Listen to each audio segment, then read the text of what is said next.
I'm a 22-year-old CEO and 100% owner of an outdoor recreation event company. I have two full-time employees, one part-time employee, and a few contractors. My question is, how do I handle an employee that is asking for ownership? That's how you handle it. You've got to be kidding me. I have 2 employees, and I just started this, and I'm 22 years old. We're not dealing out equity at this point. No way. You've got, what in the world? Who is this? What does this person do? So this person, they go out and they organize events for me. I originally started doing this when I was 18 years old. Started with a couple $100, and over the past 4 or 5 years, we've grown it to about $500,000. And I learned the way to make more money is by doing more events. So I hired this person on full time to manage some of the events while I what go do you pay and them? do more. Like, are you asking like what their salary is? Yeah, I mean, do you pay them a salary? Do you pay them per event? How do you pay them? Yeah, so I pay them a salary. And recently they were doing a good job, so I gave them 10% profits on merchandise and 5% profits in the business at the end of the year. And even after doing that, giving them a raise, they still insisted that they wanted ownership. Yeah. Hit the road, Jack. No, not a chance. That's ridiculous in this situation. The last thing you need is a partner. You need somebody to sell events. And somebody got confused. The tail's not wagging the dog. So that's not the way it works. You're the dog, man, and he the tail. So, you just got to think that through, right? You don't go, it doesn't go that way. Now, you can be nice about it. I'm being sarcastic, but it's kind of absurd, honestly, what they're talking about. Now, what I would do is sit down and really spend some time discussing comp and say, I am more than willing to share some profits with you on the things that you create, but I am not going to give up ownership. We're too small a company to start giving up ownership. If every time I hire 3 people, one of them becomes a partner, we're going to have 73 partners when this thing grows. No, thank you. And so that anything with 2 heads is a monster. But what you're really wanting is you're wanting to participate in the profits of the company. So, Briston, you've got to start doing detailed, in-depth, perfect profit and loss statements each month and code out each of the events and the profits on each of the events. And then you can use those codes in an accounting system to create a pay structure that this person gets really good pay off of the net profit of the events that they drive. And I don't mind increasing their pay, and I don't mind them getting paid based on what they kill and drag home. But that's different. That's a different comp plan than becoming an owner. So I think the itch that they're wanting to scratch here is they want more money. That's really what they're after. Not do I want to own a percentage of a very small and brand new event business that's being run by a 22-year-old genius. No, thank you. I don't really want to own that. And you don't want them being an owner because you may need to fire them and then you got to buy them out. That's a disaster. So, yeah. Somebody comes in, a kid complains about this guy because he was doing a birthday party or something and the mother didn't like the way he interacted with a kid. Well, you can't get rid of him if he's a dadgum owner. And, stuff like that's going to come up in your world before you know it. So the more volume you do. But I have a lot of people at Ramsey that get paid off of the bottom line profits of the area that they run. And I don't mind them making a lot of money personally because that means the bottom line profits are a lot of money in the area that they're running. Yeah, I gave him 5% of our profits at the end of the year. End of the year doesn't do it. End of the year doesn't do it. If you'll close your books by the end of the month and pay him on the 15th of the month following for what he just killed, it needs to be more than 5%.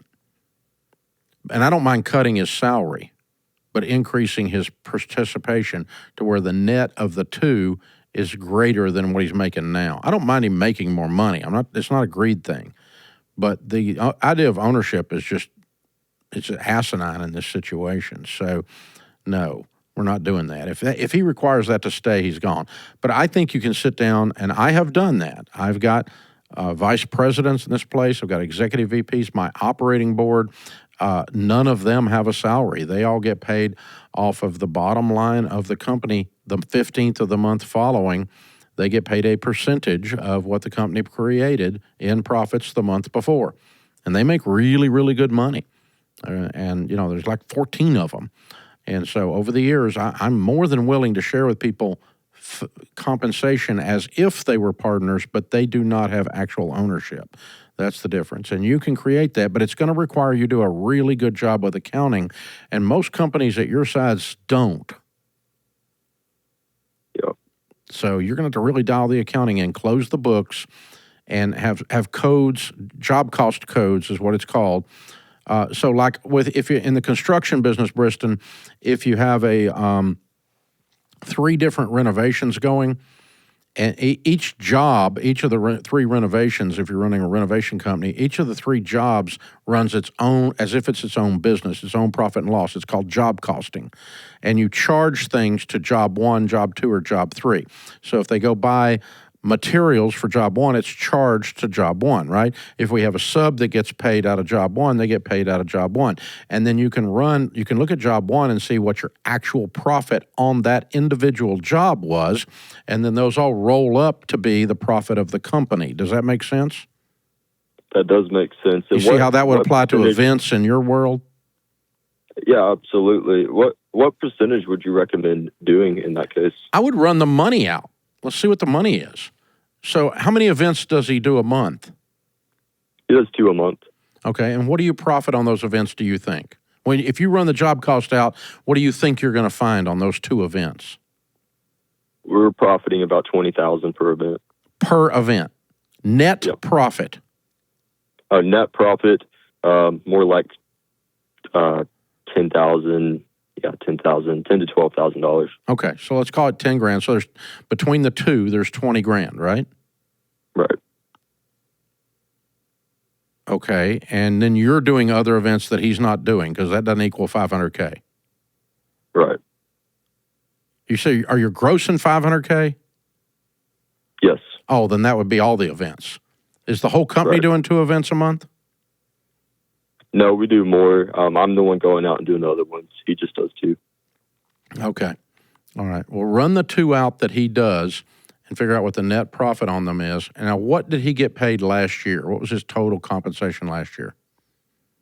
I hired him on about 8 months ago, but his salary is about $50,000 right now. Okay. And so let's call that $60,000, which is $5,000 a month. And so if he's making you $20,000 a month, $10,000 each on 2 things, right? Right. So if you paid him 25% of what he's bringing in now, that would be equal to be a little bit of a raise on what he's making now. Okay. I just made that up. Okay, you can actually go back and crunch the numbers and find out what's real. But that's how I would back into it and say, okay, I need to replace the $50K, or if I'm going to give him some kind of salary and commission, then I'll change that out. But okay, so let's say we want him to have the opportunity to make $70,000. Okay, I don't care. Let's just use that, and so we're going to pay him a salary of $30,000. Okay, so we need to set up a commission structure on these events that produces $40,000 because 30 plus 40 is 70. And so just play with the numbers. Okay, so 40, how am I going to get him to 40? Well, that's $3,600 a month. And so if we're making 20,000, then what is that? 15% or something, right? Right. And so we're going to pay you 15% of the net profits of the events, and I'm going to pay you $30,000 salary. And if you do 2 events a month at this, you're going to make $70,000. And that's much like getting paid as an owner, except you're not participating in the entire business. And if you want to throw him a bone on 5% on T-shirts or something, that's fine too. But and the point is, I don't care that the kid makes money. I want him making money because the more money he makes, the more money I make. Right? Right. So I'm not being greedy with him making money, but that's a comp plan, and that's way different than an ownership position. But I'll pay you like you were a partner for the ones that you do. and I'll pay you a salary. And let's work that out. And here's an example of what I came up with, and here's the numbers I ran out. And you run them out and do a better job than I did here on a podcast, because you need to spend some time in the detail. And, dude, you've got to get your accounting to where you know how to pay him. Because if you don't know what you made on those for 2 months because you're screwing around with your stuff, receipts in a shoebox or something, then you can't calculate his pay, and you're not going to be paying him, and he's going to be unhappy, and he would be correct. So you got to really be on top of it on the accounting. You got to get a strong accounting system in there, and he turns in everything. You close the books. You did 2 events last month. Here they are, and here's the profits on those, and here's the percentage we agreed on, plus your salary, and here's your pay on the 15th of the month following, and you close the books by the 1st of the month. So, in other words, March 15th, he gets paid on February's events, okay? And you can give him his payroll salary on the 1st of the month. So he gets a payroll check on the 1st, and he gets a commission check on the 15th. And just calculate out some kind of a comp plan like that that lets him participate in the efforts that he's creating.